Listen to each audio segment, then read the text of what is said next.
Hello friends, welcome back to my channel. So இன்றைக்கி வந்து நம்ம என்ன பண்ண போகிறோம் பார்த்தீங்கன்னா, இந்த பிராஸ் கோல்டுன்னு சொல்லுவாங்க பார்த்தீங்களா. ஒரு மாதிரி கலரு எந்த மாதிரி இருக்குது பாருங்களேன், ப்ரௌன் கலரில் இருக்கும். இந்த கோல்டு வந்து கொஞ்சம் எப்படி சொல்கிறது, லைஃப் வந்து நல்லாவே இருக்கும். இது கிடச்சி நீங்கள் வாங்கி ஸ்டோர் பண்ணி வைக்கணும்னு நினச்சிங்கன்னா கண்டிப்பாக ஒன்று கூட சாவாது. நீங்கள் ஒரு 2 மாதம் கூட வச்சு ஃபீட் பண்ணலாம். அந்த மாதிரி லைஃப் இருக்கும் அதுக்கு.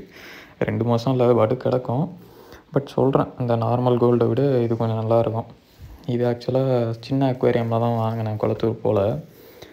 இது பார்த்திங்கன்னா 20 ருபீஸ்க்கு 3 ஃபிஷ்ஷுன்னு சொல்லியிருந்தார். வேறு என்ன பண்ணுறது, 100 ரூபாய்க்கு தான் வாங்கியிருந்தேன். ஆனால் ஒரு 3 நாள் ஆகிடுச்சு நான் ஃபீட் பண்ணி, அரோனாக்கு, அலிகேட்டருக்கு, கேட் ஃபிஷ்ஷுக்கு. ஸோ சரி, இன்றைக்கி ஃபீட் பண்ணலான்னு சொல்லிட்டு நம்ம எப்போவுமே ஃப்ரீஸ் பண்ணி வச்சுருப்போம்ல சிக்கன், அதை வந்து தண்ணியில் போட்டு ஒரு 3 கோல்டு ஃபிஷ் போட்டிருந்தேன். நம்ம ஆள் வந்து செம பசியில் இருந்திருக்காரு போல். போட்டோன்னே எப்படி சாப்பிட்டுச்சின்னு பார்த்துருப்பீங்க. இப்போ அடுத்து இந்த மிச்சம் இருக்க மீன் எப்படி வந்து சாப்பிடுன்னு பாருங்களேன். நல்ல பசியில் தான் இருந்திருக்கு. போட்டு டேங்க் கட்ட முட்டுமன்னு அடிச்சிட்டு இருந்தது. சரி, இதுக்கு மேலே லேட் பண்ண வேணாம்னு சொல்லிட்டு தான் காலையிலேயே இதுக்கு லைஃப் ஃபீடு கொடுத்துட்டு சிக்கனும் இப்போ போட்டிருக்கேன் தண்ணியில். ஸோ அது கொஞ்சம் இந்த ஃப்ரீஸ் ஆனதெல்லாம் போனதுக்கப்புறம் எடுத்து போட்டுடலாம். அவ்வளோதான், ஃபிஷ் எல்லாத்தையும் முடிச்சிடுச்சு. ஸோ நெக்ஸ்ட்டு சிக்கன் போட வேண்டியதான்.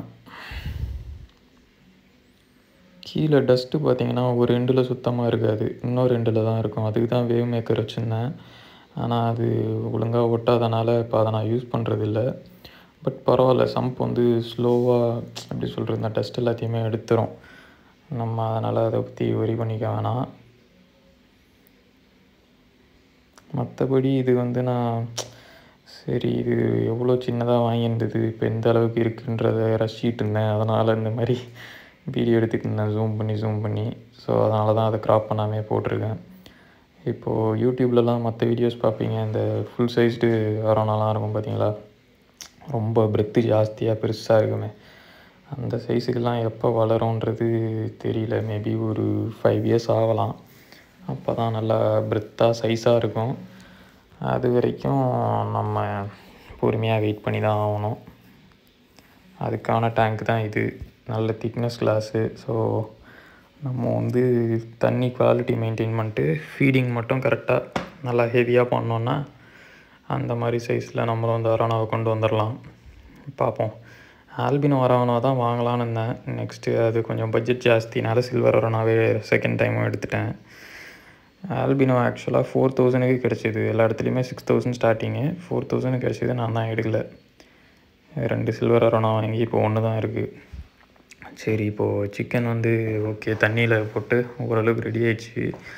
நம்ம ஆள் 3 மீன் சாப்பிட்ருக்காரு, எங்கே சாப்பிட போகிறாரு, சும்மா டெஸ்ட் பண்ணி பார்க்கலான்னு சொல்லிட்டு சும்மா போட்டு பார்த்தேன். பார்த்தா நம்ம ஆள் அதையும் விட்டு வைக்கல. இப்போ பாருங்கள், பார்த்தீங்களா.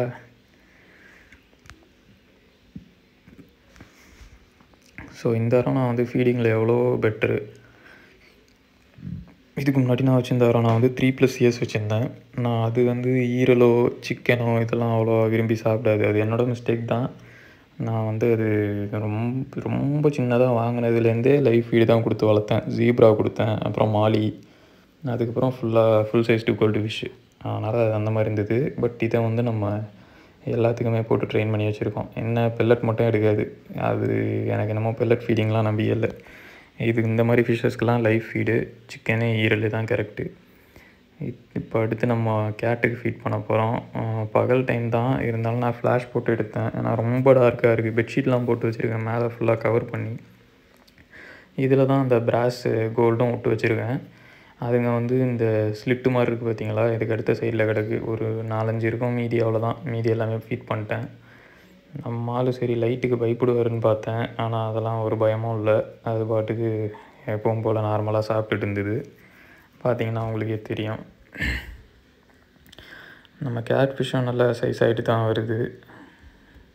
க்ரோத் இப்போ தான் இதுக்கு ஆரம்பித்த மாதிரியே இருக்குது. ஏன்னா வாங்கினதுலேருந்து எனக்கு என்னமோ ஈரல் சிக்கனு இதே தான் போட்டுக்கிட்டுருக்கேன். எனக்கு என்னமோ வளர்ந்த மாதிரியே தெரியாத மாதிரி இருந்தது.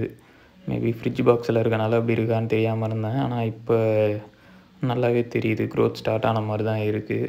டக்கு டக்குன்னு வளர்கிற மாதிரி தான் தெரியுது. பார்ப்போம், இதுவும் நல்ல சைஸ் ஆச்சுன்னா சூப்பராக இருக்கும். நம்ம பழைய கேட்ஃபிஷ் சைஸுக்கு வந்ததுன்னா செமையாக இருக்கும். எவ்வளோ மாதம் ஆகும்னு தெரியல. பொறுமையாக வெயிட் பண்ணி பார்ப்போம். லைஃப் ஃபீடுக்கும் கொடுக்கணும் தான் இதுக்கும். ஆனால் இது வாய்க்கு கொள்கிற மாதிரி நம்ம புதிய கோல்டு ஃபிஷ் வாங்குகிற ஐடியா இல்லை. ஏன்னா அரோனாவுக்கு வந்து கொஞ்சம் நல்லா சைஸாக கோல்டு ஃபிஷ் வாங்கி வச்சா தான் அது லைஃப் வரும். ஒரு நாளைக்கு நம்ம 2 மீன் போட்டாலும் ஒரு மாதத்துக்கு தாங்குகிற மாதிரி தான் வாங்கலான் இருக்கேன். பார்ப்போம். இப்போது அரோனாவுக்கு ஃபீடு வாங்க தான் குளத்தூர் போகலான்ட்டு ஒரு ஐடியாவில் இருக்கேன். போயிட்டு கொஞ்சம் நார்மல் சைஸாக பார்த்து கோல்டு வாங்கிட்டு ஒரு மாதத்துக்கு தேடுற அளவுக்கு வாங்கிட்டு திரும்ப ரிட்டன் வரலாம் அப்படின்ட்டு ஒரு ஐடியா. இன்னொன்று வந்து இந்த கோரா இருக்கும் பார்த்தீங்களா, ஒயிட்டு கௌரா மீன் வாங்கலே, அது கூட வாங்கலான்ட்டு ஒரு பிளான். ஏன்னா அதுவுமே சின்னதாக வாங்கினா கம்மியாக தான் வரும், 150 வரும். ரெட் ஐ இருக்குமே ஆல்பினோ, அது வந்து இப்போ ஒரு சின்ன டேங்க் இருக்குது, அதில் போட்டு வைக்கலாம். ஆனால் அது திரும்ப வளர்ந்துருச்சுன்னா அதுக்கு அது பத்தாது. அதனால் அது ஒரு டபுள் மைண்டாக இருக்குது. அது வாங்கலாமா இல்லை ஃப்ரிட்ஜ் பாக்ஸ் மாதிரி வேறு தான் ரெடி பண்ணிட்டு திரும்ப வாங்கலாமான்னு யோசிச்சுட்ருக்கேன். பார்ப்போம். அங்கே போனால் தான் அது மைண்டு வரும். திடீர்னு பார்த்து தோணுச்சுன்னா நம்ம வாங்கிடுவோம். இது பார்த்திங்கன்னா நம்மளால் அலிகேட்டர் வந்து இப்போலாம் என்னன்னு தெரில, நம்ம போய் எட்டி பார்த்தாலே மேலே வந்துடுறாரு ஃபீட் தான் பண்ண போகிறோன்னு. ஏன்னா ஒரு வாட்டி என்ன பண்ணிட்டேன், சும்மா சரி பார்த்துட்டு தானே இருக்குன்னு சொல்லிட்டு இதை திறந்து ஃபீட் பண்ணலான்னு சிக்கனை தூக்கி போட்டால் டக்குன்னு கையை கவ்வறதுக்கு வந்துருச்சு.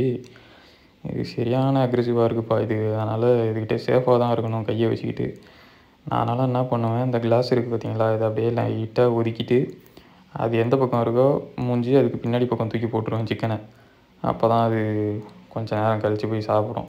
இல்லைன்னு வச்சுக்கோங்க, நம்ம கையில் வச்சுக்கிட்டு இந்த யூடியூப்பில் விற்ற காட்டுற மாதிரிலாம் தண்ணியில் வச்சுக்கிட்டு இருந்தோம்னா நம்ம தான் கடி வாங்குவோம். அதனால் நம்ம அந்த விளையாட்டெல்லாம் பண்ணுறதா இல்லை. இதை என்றைக்கு நம்ம டேங்க்குக்கு மாற்றுறோமோ அன்றைக்கி தான் இந்த வலையை பிரிக்கிறதா இருக்கேன். அது வரைக்கும் செவ்வாழை க்ளீன் பண்ணாலும் சரி, ஃபீட் பண்ணாலும் சரி, உங்கள்கிட்டேருந்து தள்ளி தான் இருக்கணும். பல் வேறு நல்லா பயங்கரமாக இருக்குப்பா. இதுக்கும் ஒரு 3 இல்லை 4 போன்லெஸ் சிக்கன் தூக்கி போட்டேன் உள்ள.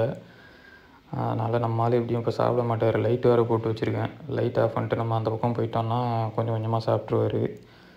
இப்போ பார்த்தீங்கன்னா கொஞ்சம் நேரம் கழித்து வந்து பார்த்தேன், 2 பீஸ் சாப்பிட்டு உட்காந்துருக்காப்புல. இன்னும் 2 பீஸ் கிடக்கு, அதையும் சாப்பிட்ருவார். இதுக்கெல்லாம் நம்ம டேங்க்கு செஞ்சோன்னா கண்டிப்பாக சம்பு வேறு லெவலில் ஃபில்ட்ரேஷன் செட் பண்ணணும். ஏன்னா இப்போ தான் க்ளீன் பண்ணி வீடியோ போட்ட மாதிரி இருக்குது. அதுக்குள்ளே பார்த்தீங்கன்னா கருப்பிடிச்சு போய் கிடக்கு. அங்கே பார்த்தீங்களா கறிக்கட்டையாக கிடக்கு. திரும்ப தலைவனுக்கு ஒரு க்ளீனிங்காக போடணும். அது இப்போதைக்கு ஐடியா இல்லை. இந்த வார கடைசியில் பார்த்துப்போம். தேங்க்ஸ் ஃபார் வாட்சிங். சப்போர்ட் பண்ணுங்கள் ஃப்ரெண்ட்ஸ்.